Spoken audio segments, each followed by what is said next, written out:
Shalom, shalom, excellent peuple de Dieu de partout dans le monde. Bienvenue à votre émission Délivrance profonde. C'est une émission où nous prenons un sujet par rapport à la délivrance et nous entrons en profondeur.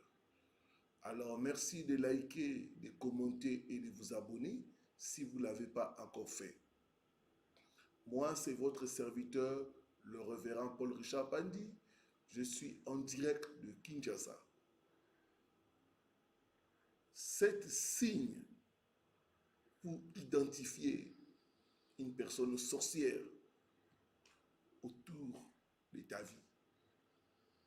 Avant de commencer les sujets, j'ai avec moi certains de mes livres qui vont vous aider à grandir dans la foi et à comprendre le mystère de vos rêves. 10 objets fréquents dans nos rêves. 7 insectes nuisibles dans nos rêves. 10 lieux fréquents et dangereux dans nos rêves. 10 rêves le plus fréquents du corps humain. Sortir de prison des sorcelleries. 7 phénomènes fréquents dans nos rêves. Il y a déjà 7 livres qui sont disponibles. Vous pouvez commander ça à partir de Kinshasa, mais aussi à partir de Bruxelles. Voilà, nous allons commencer. Prions. Père, nous sommes à tes pieds. Nous voulons écouter ta parole. Ta parole est une lumière. Ta parole délivre. Il est écrit, vous connaîtrez la vérité et la vérité vous rendra libre. Que la vérité qui va sortir puisse éclairer plusieurs. Au nom de Jésus-Christ, Amen. Prends avec moi la parole de Dieu. Matthieu chapitre 7, le verset 15 à 17. J'aimerais dire un grand merci à tous nos partenaires parce que c'est grâce à vous que de telles vidéos sont produites. C'est grâce à votre généreux soutien que chaque jour, nous produisons des vidéos de qualité. Ma prière est que Dieu vous bénisse et continuez dans cette bonne œuvre de soutenir l'œuvre de Dieu, de soutenir le travail pour le salut des âmes. Voilà, Matthieu chapitre 7, le verset 15 à 17.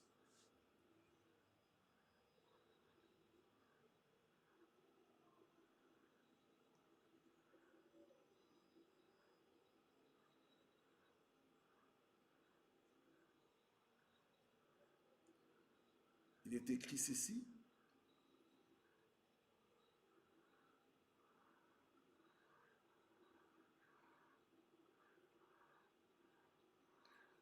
Gardez-vous de faux prophètes.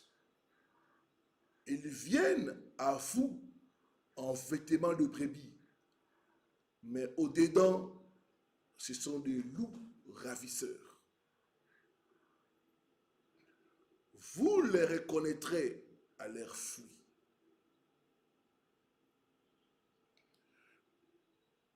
Dans le temps ancien, on reconnaissait les sorciers parce qu'il était habillé d'une façon bizarre. On reconnaissait les sorciers parce qu'il avait sur lui des fétiches, des gris-gris. Mais maintenant, ce n'est plus le cas. Nous avons des sorciers modernes qui sont bien habillés, qui sont comme monsieur tout le monde, madame tout le monde. Mais le maître a dit une chose, vous les reconnaîtrez à leurs fruits. Je vais te donner 7 signes pour identifier qu'une personne autour de toi est sorcière. Comme dit la parole de Dieu, mon peuple est détruit faute de connaissances.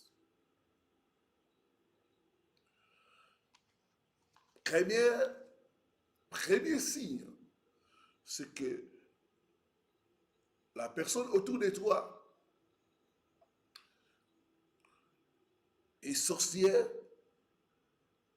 tu vas constater que cette personne est intéressée par ta chute. Je vais m'expliquer. Une personne sorcière est contente quand tu échoues, quand les choses ne vont pas dans ta vie.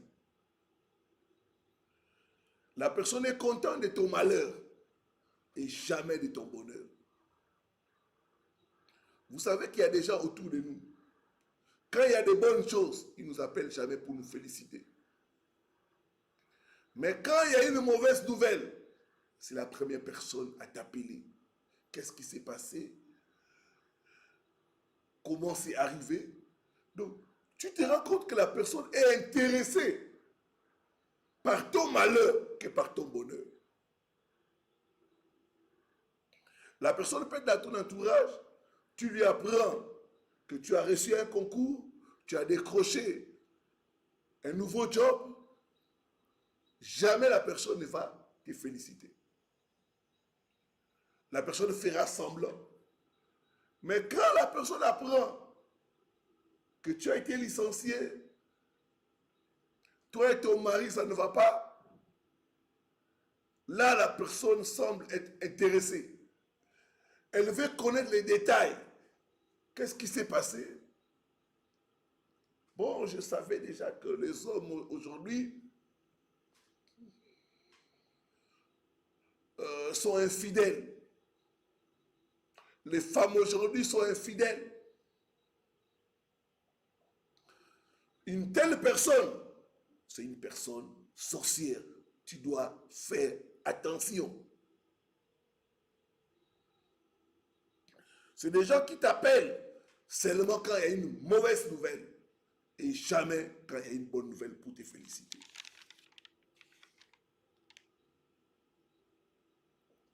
Tu dois savoir que l'esprit de sorcellerie, c'est un esprit de curiosité. Et une personne qui est dans la sorcellerie manifestera une certaine curiosité, pas pour compatir avec toi, mais pour se réjouir de ton malheur.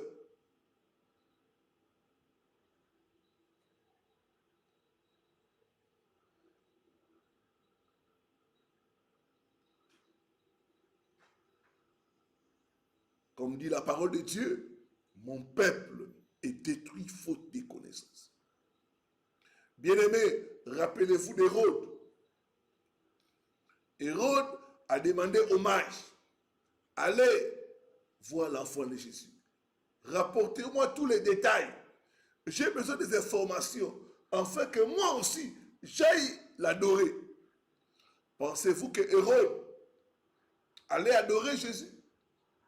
Hérode était intéressé par cette information, pas pour adorer Jésus, mais pour détruire Jésus.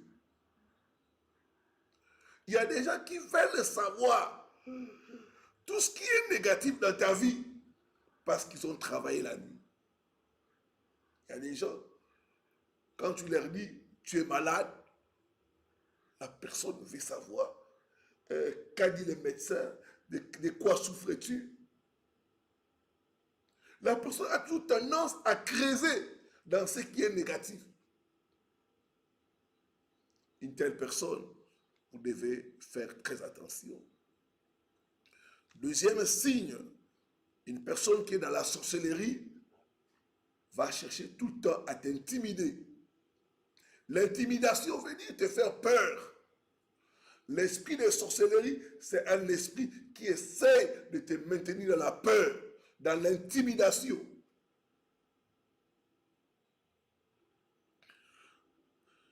Les sorciers utilisent la peur pour manipuler et contrôler la vie des gens. La Bible dit, l'esprit que nous avons reçu, ce n'est pas un esprit de peur pour être dans la servitude. Une personne qui est dans la sorcellerie va commencer à t'intimider, te faire peur par des histoires et des propos pour créer en toi la peur et ainsi te dominer. C'est la même tactique que Jézabel utilisait. Quand Jézabel a envoyé des messagers dire au prophète Élie que le Dieu me traite dans toutes les rigueurs, si aujourd'hui je ne coupe pas ta tête, je ne fais pas de toi ce que tu as fait au prophète de Baal et d'Astarté. Jézabel a intimidé le prophète Élie. Au point où le prophète Élie a eu peur et il s'est enfoui pour sauver sa vie. L'intimidation, te faire peur, enlever à toi l'assurance. Toute personne qui veut te faire peur, sache que cette personne est suspecte.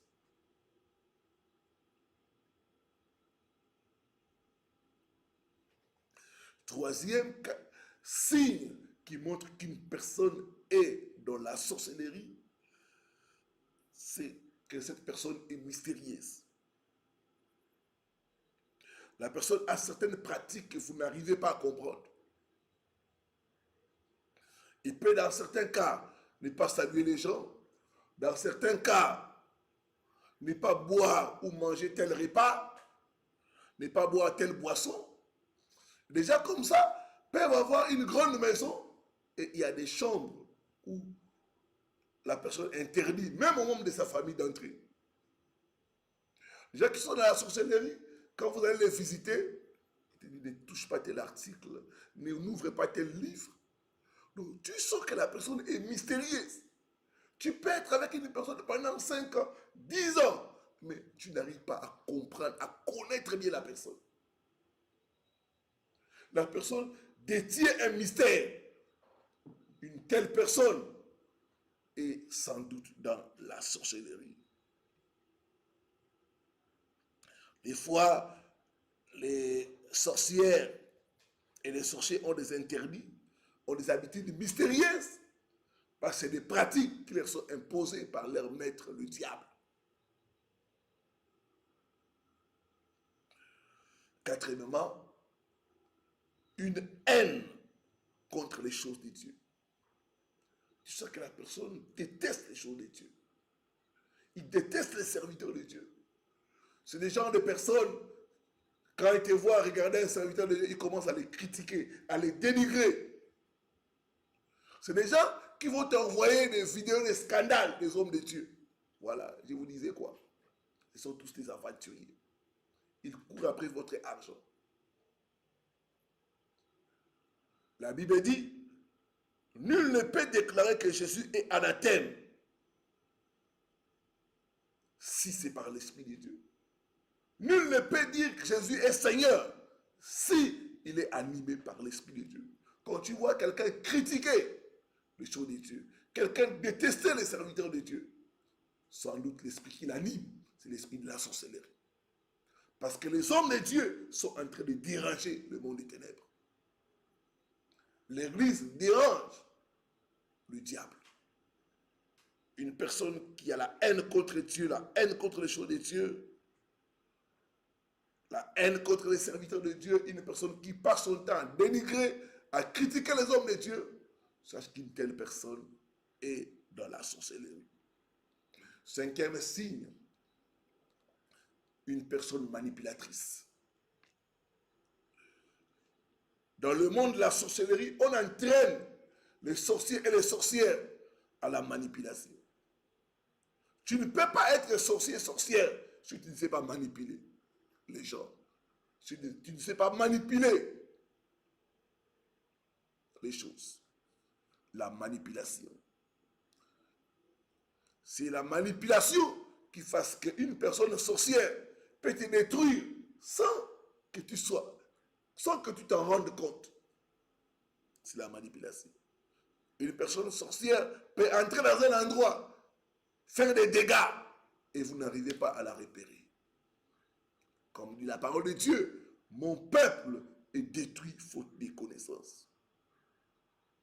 Sixième signe pour reconnaître qu'une personne est dans la sorcellerie autour de toi, autour de ta famille, c'est des pratiques anti-bibliques. Une personne qui est dans la sorcellerie va remplacer Dieu par autre source. C'est le genre de personnes, quand tu lui parles de ton problème, il te dit, je connais une maman qui peut te laver et ton problème trouve des solutions. C'est le genre de personnes qui te donnent tous des conseils qui sont contre la parole de Dieu. La personne peut te dire, tu vois le christianisme, mais ce n'est pas puissant. Il te faut autre chose. J'ai parlé avec un frère qui m'a dit, son propre père lui a dit, mon fils, écoute, moi je suis de telle loge, et ben je te conseille de venir avec moi parce que le christianisme ne peut pas te protéger. Donc c'est les gens, les personnes qui te proposent toujours autre chose que ce que Dieu dit, autre chose que la voix de Dieu. Une personne qui te propose, non, pour te protéger, il te faut de fétiches. Je connais une personne, je connais un marabout qui est puissant, allons les consulter. Je connais un papa, il utilise la Bible, le Coran et d'autres livres. Tu vas seulement payer tes droits et c'est fini. Donc quand tu as affaire à une personne qui te propose chaque fois des solutions anti-bibliques, des solutions où Dieu est en dehors, une telle personne est sans doute dans la sorcellerie.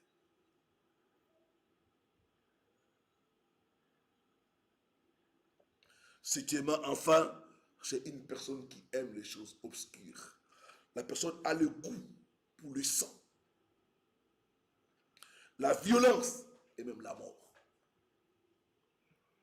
Il y a des gens, tu les vois, ils aiment toujours les films où on fait, où on fait vraiment, où les gens saignent.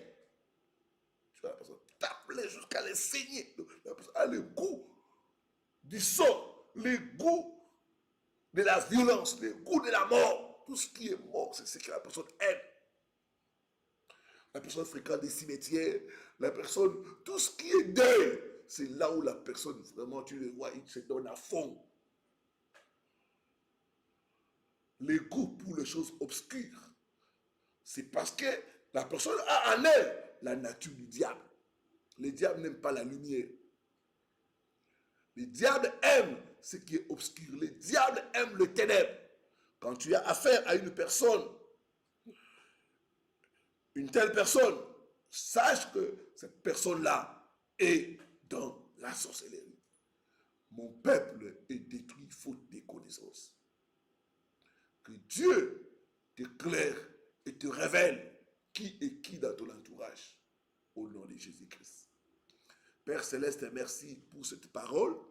Tu nous as donné des signes qui vont nous permettre d'identifier les personnes sorcières autour de nous. Éternel, aide-nous à nous garder des mauvaises personnes. Donne-nous les discernements. Bénis chacun de tes enfants. Au nom de Jésus-Christ de Nazareth. Amen. Toi qui fais face au problème des sorcelleries, il y a un numéro qui est au bas de votre écran. Appelle à ce numéro pour être assisté et conduit à la délivrance. C'était votre serviteur, le révérend Paul Richard Pandi. Merci de commenter, de liker et de partager. Shalom, shalom, shalom.